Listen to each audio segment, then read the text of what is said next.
Does your video look too smooth and lack that fun, handmade stop-motion animation style? Do not worry.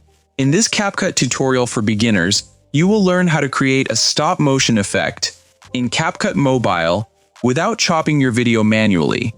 First, open your video project, tap on Effects at the bottom toolbar, and then tap on Video Effects.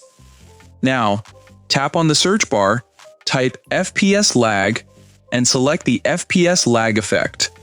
Tap on Adjust, and drag the speed slider to the right. Higher speed reduces the frames per second, giving you a choppy, frame-by-frame stop-motion style.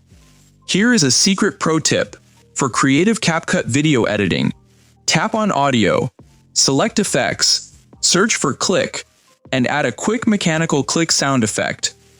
This makes your stop-motion effect look and sound completely authentic. Now, tap on the check mark and press play to review your awesome stop-motion animation. To continue learning from our full course, check the playlist link in the description below.